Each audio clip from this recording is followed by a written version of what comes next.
여러분 안녕히 주무셨습니까? 참 좋은 아침입니다.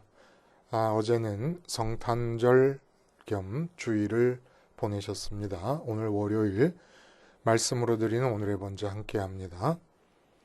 역대상 27장 1절부터 마지막 절까지 말씀으로 같이 합니다. 우리는 1절부터 3절까지만 같이 읽어보겠습니다. 시작.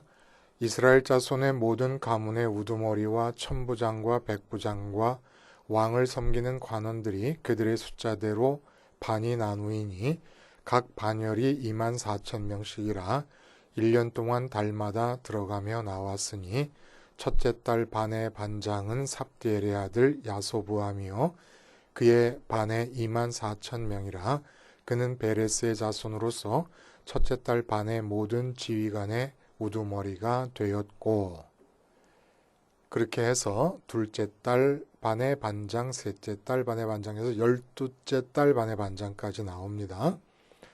그리고 각 지파를 관할하는 자들, 또 왕의 재정을 맡은 자들, 그리고 다윗의 모사와 궁정에서 요직에 임명되는 자들에 대한 이야기가 나옵니다.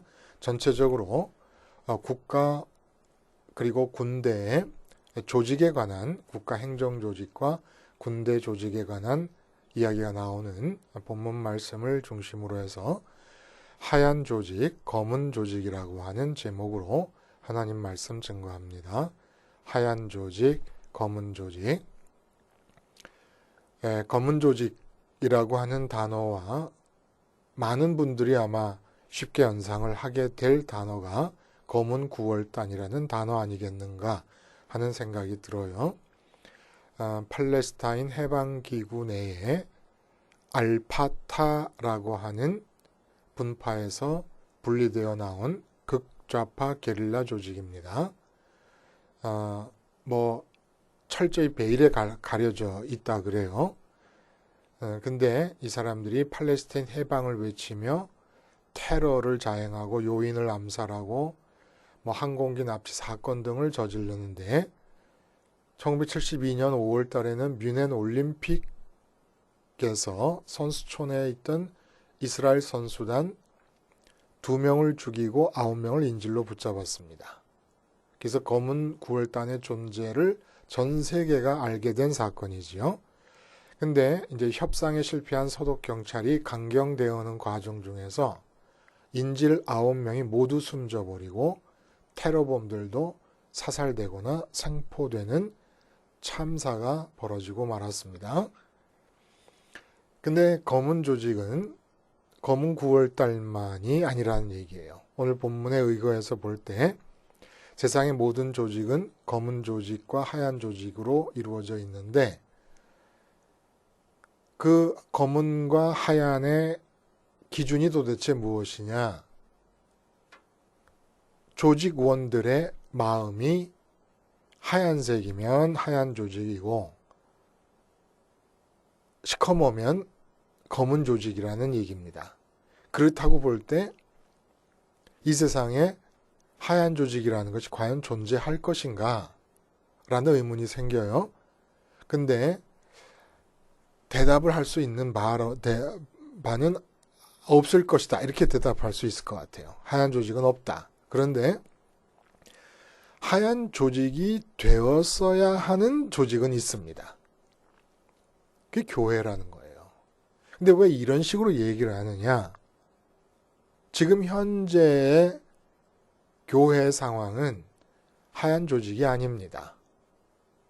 검게 물든 조직이 되어버렸다는 얘기입니다.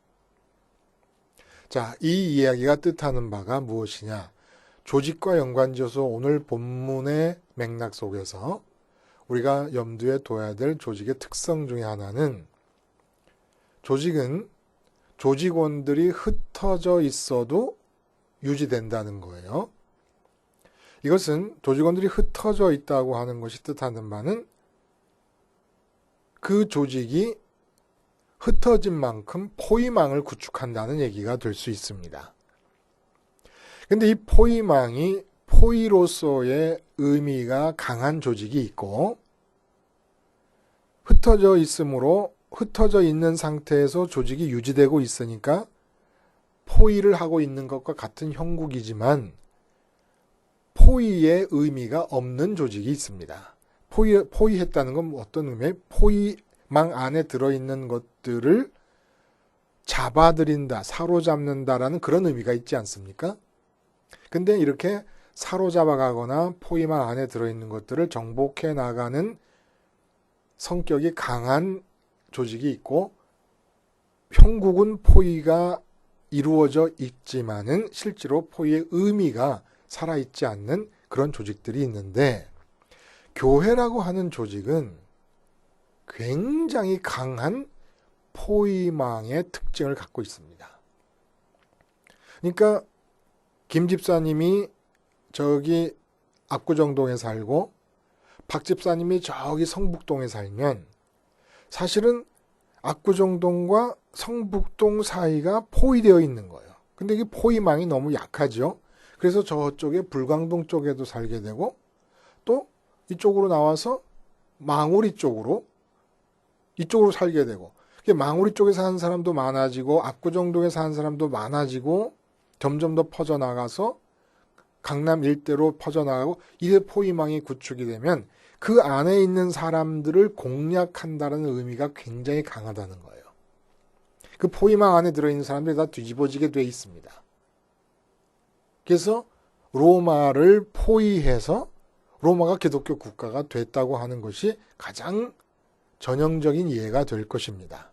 근데 현재의 교회 상태를 보면 교회가 하나 생겨나면 세상에 포위되어 버리고 말아요.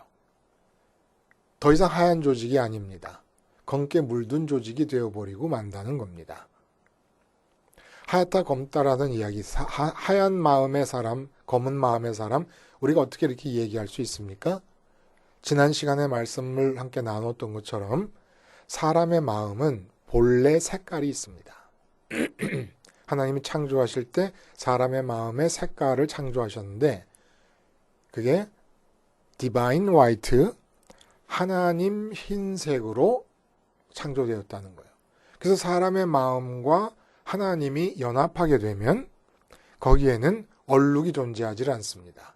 사람의 마음이 어떤 대상을 좋아한다는 것은 사기 그릇에 구수를 담았을 때처럼 서로 별도의 존재로 따로 독립해서 존재하는 게 아니에요.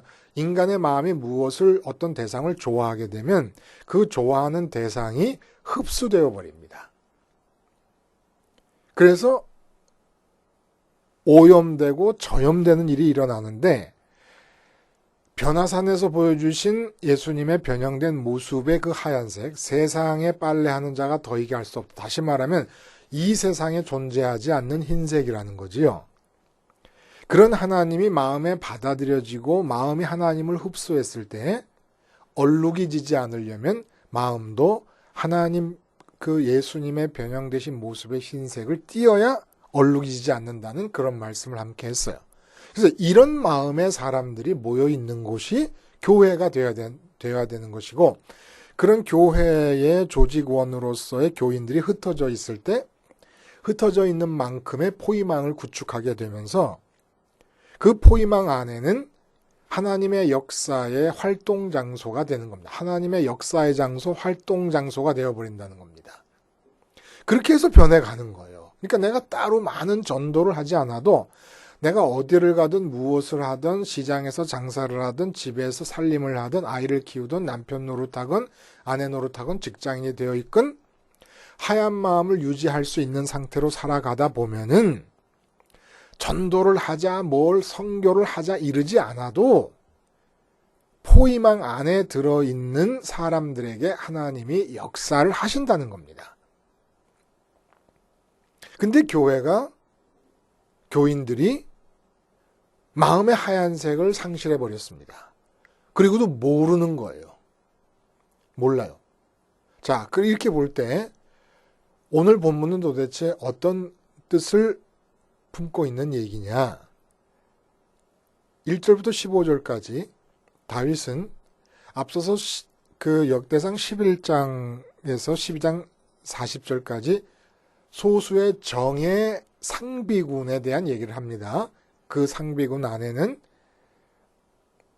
용감한 세 사람, 첫째 세 사람, 둘째 세 사람도 있고 포함되어 있어요. 그리고 다윗의 30인 용사들 포함되어 있는데 이런 소수의 그 상비군 말고 준정규 민병대의 성격을 갖는 군인들의 조직을 정비를 합니다. 12반으로 나눈 거예요. 군대를.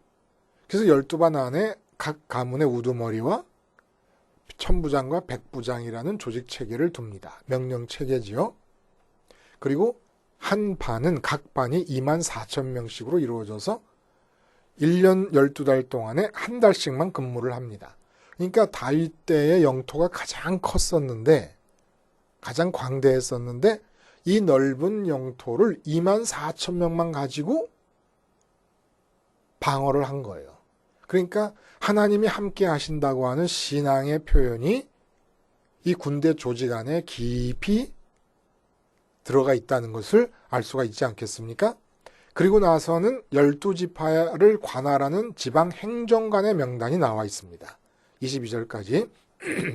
그리고는 왕실의 각종 재정의 여러 가지 원천들을 관리하게 될 재정 담당 관리자들을 임명하고 있고, 또 마지막에는 국가의 모사와 군대 장관 등 국가 요직에 임명되어 다윗 왕에게 소위 자문 역할을 한 자들을 소개하고 있다는 겁니다.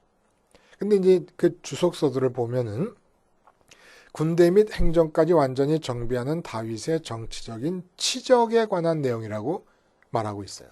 치적이라고 하는 것은 괄목할 만한 통치 결과물 아닙니까? 근데 이게 과연 치적이라고 할 만한 것이겠는가라는 의심을 가져볼 수가 있다는 겁니다. 왕이 된 자라면 누구에게나 요구되는 기본적이고 필수적인 사안 아닙니까? 권력을 강화하고 나라 전체의 효율적 통치를 위해서는 군대 및 국가 행정을 조직하는 일은 너무나 당연하고 필수적인 일이에요. 어느 나라에나 있는 거죠. 근데 이렇게 어느 나라에나 있을 이 조직 체계가 다윗에게 있어서 남다른 점이 있다 그러면 무엇일까요? 어떤 점에서 남다릅니까?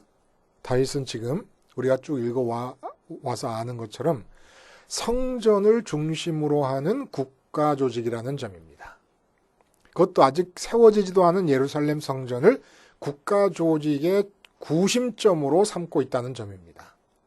무슨 얘기냐면은 군대를 조직하고 행정 조직을 완비한 것은 국가의 통치를 효율적으로 하기 위한 목적이 아니라는 거예요.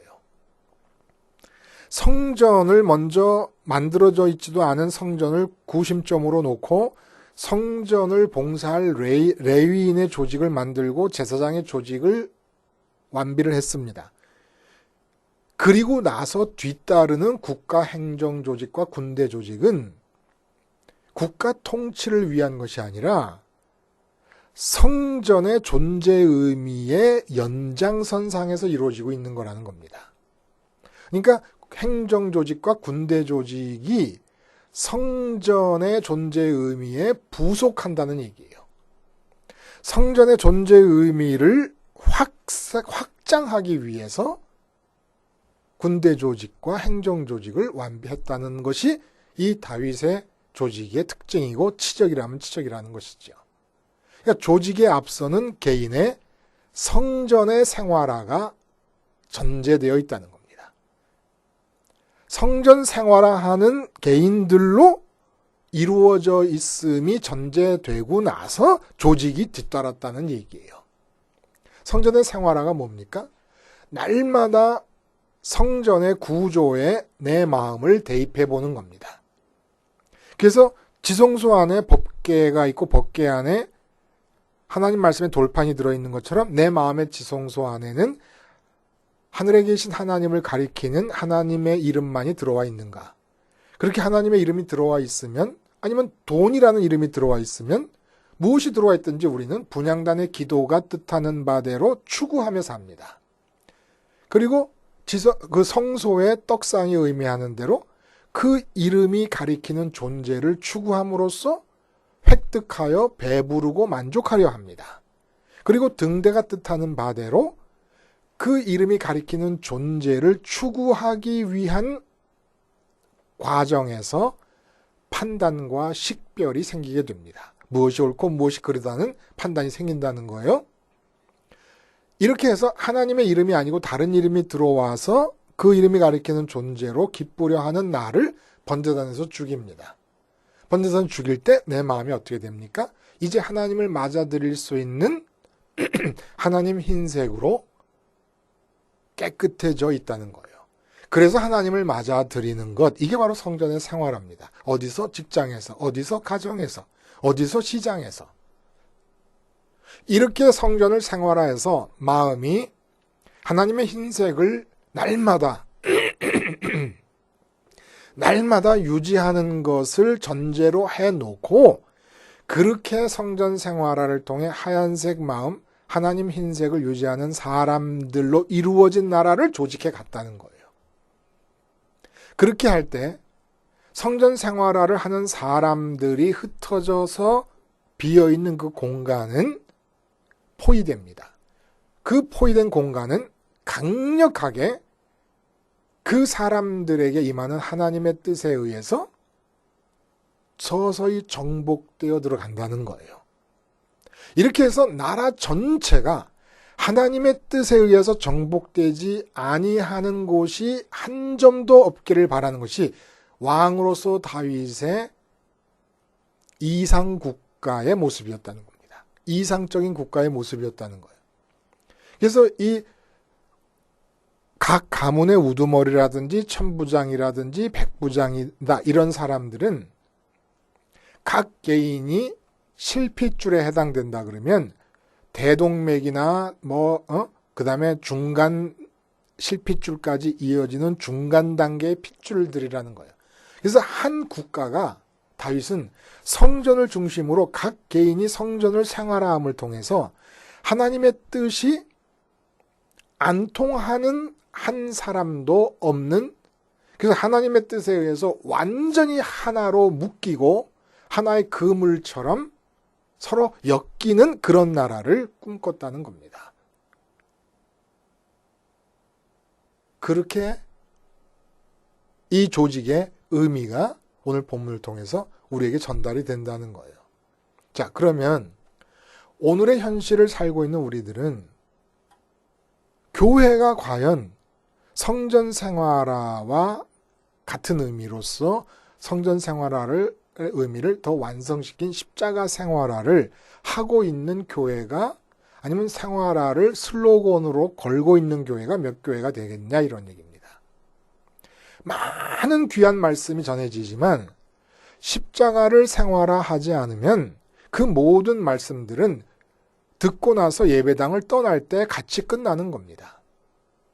그럼 예배당을 떠나서 나가버리면 그냥 오감간으로 본물 터져서 밀려 들어오듯이 들려오는 감각 재료들에 휩싸여버리고 마음은 그런 감각 재료들을 받아들여버리고 받아들였다는 것이 뭐예요? 그 눈에 보이고 귀에 들리는 사건들과 사람과 대상들에 대해서 내 마음이 생각하고 내 마음이 판단하고 내가 말하고 내가 계획하며 살아간다는 겁니다. 그건 뭐 어떤 것과 같으냐? 눈에 보이는 대상을 내가 마음 안으로 받아들이고 생각한다는 것은 하나님만이 들어와 계셔야 된다는 마음에 이미 눈으로 보고 있는 세상 것이 들어왔으므로 더럽혀진 것이고 그 더럽혀진 상태를 손으로 주물럭거리고 있음으로써 내가 만지는 것마다 내가 가서 행동하는 것에마다 다 그 오염이 확산되고 있다는 것을 뜻하는 겁니다. 무슨 말씀인지 아시죠? 예를 들어서 내 마음의 지성소에 자식을 담았다. 그리고 그 자식의 성공과 형통을 내가 추구합니다. 분향단의 기도처럼. 그래서 자식이 성공하면 떡상이 말하는 대로 배부를 거라고 믿고 있습니다.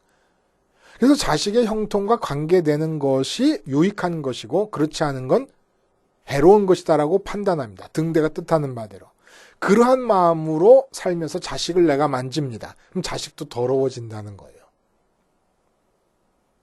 이런 상태에서 교회가 모였는데 거기다 대고 어떻게 설교가 주어지냐면 마음에 자식을 담고 있고 사업 성공을 담고 있는 그 상태가 십자가 생활화를 통하여 죽게끔 인도하지를 않고 마음에 원하고 있는 것들을 더 잘 얻을 수 있으니까 충성하고 봉사하라는 식으로 교인들을 이끌어가게 돼버리면 이제 검은 9월달만큼이나 검은색을 교회라는 조직이 뜰 수밖에 없게 돼버린다는 얘기예요. 지금 십자가 생활화의 말씀을 들으면서 내가 출석하는 교회를 가보면 교회 현실은 십자가 생활화와 너무나 멀리 떨어져 있는 상황을 여러분이 볼 수 있을 것입니다. 이럴 때 어떻게 생각해야 될까요? 여러분은 그 교회에 있지만 진짜 교회는 사람의 마음이 십자가 넘어 승천까지의 공간에 머물러 있는 상태, 이렇게 마음이 십자가서부터 승천까지의 공간에 머물러 있는 사람들이 교회를 이루는 거예요. 그러니까 여러분이 지역교회를 나간다고 그 교회 교인인 게 아닌 겁니다. 성경적으로. 본래 교인이 누구고 교회가 무엇이냐?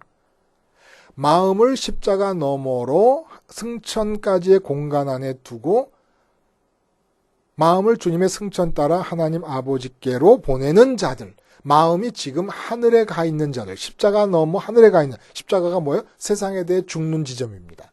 세상에 대해서 죽어서 하늘에서 기쁨과 만족을 얻으려고 결단하고 그렇게 믿는 사람들, 하늘에서만 진짜 기쁨과 만족이 있다고 믿는 사람들, 그 사람들의 모임이 흩어져 있어도 그게 진짜 교회라는 겁니다.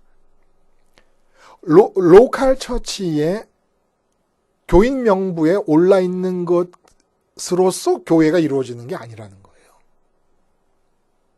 그러니까 내가 그 교회를, 지역교회를 나가는데 지역교회에서는 전혀 사람들이 마음을 세상에 대해 죽고 십자가 너머에서 하늘에 계신 하나님으로 기쁨과 만족을 얻으려는 사람이 없다. 그렇더라도 저기 딴 곳에 있는 교회에 여러분과 똑같은 마음을 갖고 있는 사람이 있다면 여러분과 그 사람 사이가 다 포위가 되는 겁니다. 그러니까 교회는 선교 지역이에요. 선교하러 아프리카도 가고 저기 먼 필리핀 오지나 인도네시아 오지나 저기 몽고나 이런 데로 갑니다만은 실제로는 대한민국 안에 있는 교회들이 사실은 다 선교지가 돼버렸습니다. 왜? 검은 조직이 되어버렸기 때문에. 하여간 이 세상의 감각 재료들을 마음으로 끌어들여서 반응을 하고 내가 생각하고 내가 그걸 붙잡고 판단하고 있는 동안은 다 더러워지는 거예요. 다. 그런 상태에서 하나님 말씀을 전하기도 하고 듣기도 한다는 것은 아무 의미가 없는 겁니다. 하나님의 모든 말씀은 결국 십자가로 귀결이 되는 겁니다. 십자가를 단 하루라도 빼놓고 설교를 한다 그러면 하나님 말씀을 안 전한 것과 같습니다. 왜냐하면 십자가를 빼버리고 한 설교는 설교로서 완성될 수가 없는 거예요. 어떤 하나님에 관한 얘기하고 어떤 예수님에 관한 얘기를 했더라도 십자가를 이제 교회를 예배당을 떠나서 여러분들이 시장에 가고 직장에 가고 가정에 가서 십자가를 생활화합시다라는 얘기로 귀결짓지 않는다 그러면 모든 말씀은 예배당 문 떠날 때 다 끝나버리고 맙니다.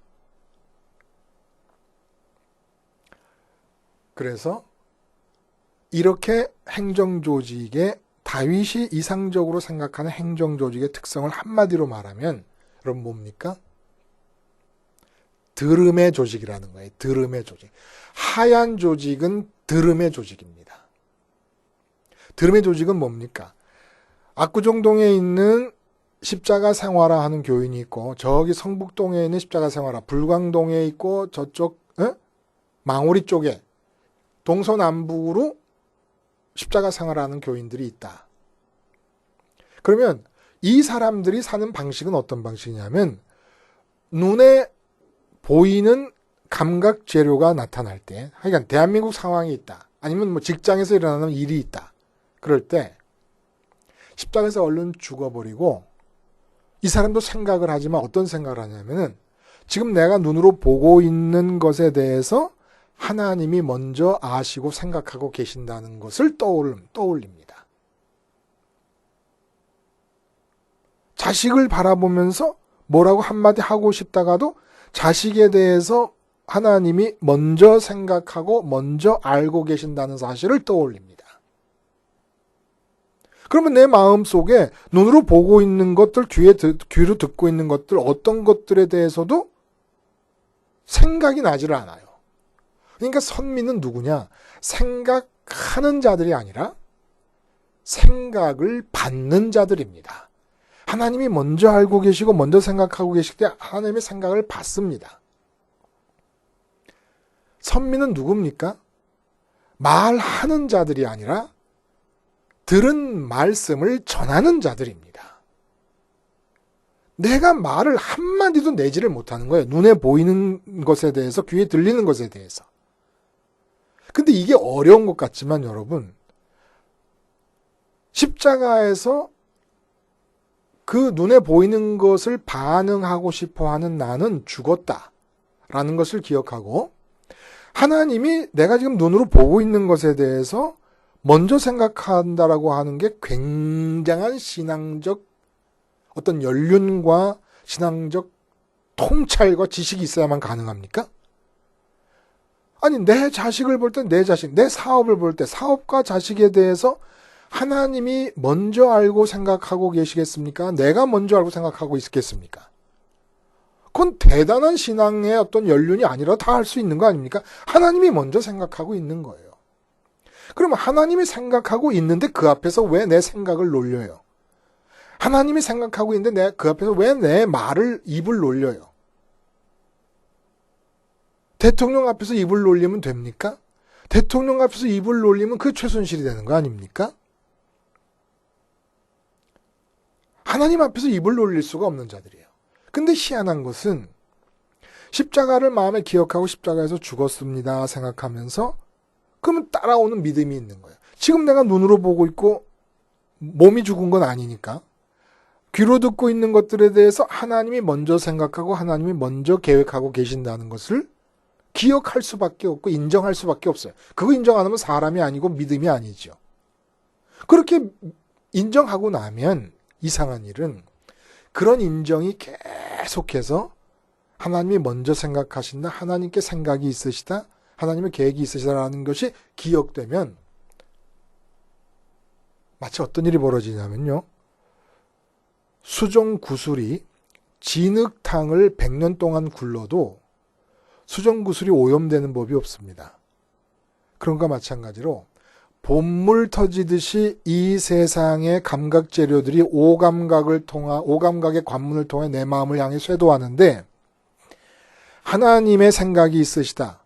하나님의 계획이 있으시다. 내 오감각으로 마음의 쇄도에 들어오는 모든 감각 재료들, 감각의 내용들에 대해서 하나님이 생각이 있으시고 하나님이 판단이 있으시다라는 걸 기억하게 되면 이상하게 내 마음이 그런 감각 내용들에 대해서 수정구슬이 돼서 오염되지를 않습니다.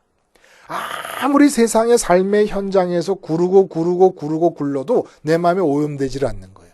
근데 한 가지 사건만 눈에 보이는 사건, 귀에 들리는 어떤 것 중에서라도 마음이 받아들이고 그것에 대해서 내가 생각하고 판단하기 시작하면은 마음은 순식간에 오염이 돼버리고 맙니다.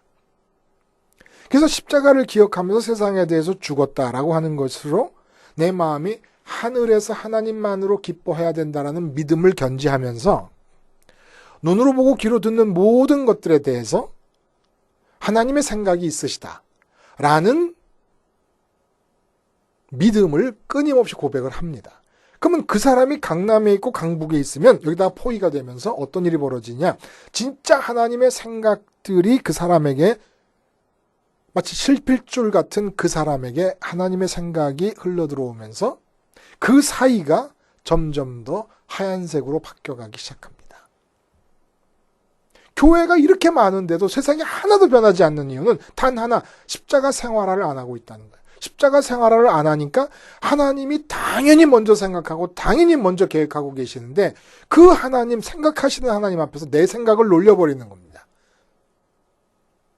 그러니까 오염돼 버리고 오염된 상태에서 주물르고 있는 그 배설물이 묻은 손으로 만지는 것마다 더러워지면서 어느덧 하얀색 조직이 되어야 되는 교회가 사라져버리고 교회라는 이름 아래 세상보다 더 탁한 검은색의 조직이 등장을 해버렸다는 얘기예요. 오늘 조직에 관한 얘기가 나옵니다. 이 조직에 관한 얘기는 교회에 관한 얘기입니다. 교회는 조직을 앞세울 것이 아니라 각 개인이 십자가를 생활화할 수 있도록 가르쳐야 됩니다. 각 개인이 십자가를 생활화하기만 하면 조직의 형태나 조직의 방식이 좀 열등하고 모자라더라도 그건 아무 문제가 되지 않습니다. 하얀 조직으로 지금 우리가 십자가 복음 말씀을 듣고 있는데 듣고 생활화하는 자들 자체가 교회인 거예요. 실제로. 로컬 처치의 그 조직이 교회가 아니라 이렇게 해서 세상을 둘러쌀 수 있게 되기를 바랍니다. 기도하시겠습니다. 하나님 아버지, 하얀 조직인 교회를 이 세상에 두드러지도록 할 수 있도록 저희들에게 힘을 주시고 용기를 주시고 십자가 생활화에 박차를 가할 수 있게 하여 주시옵소서. 예수님의 이름으로 기도하옵나이다. 아멘.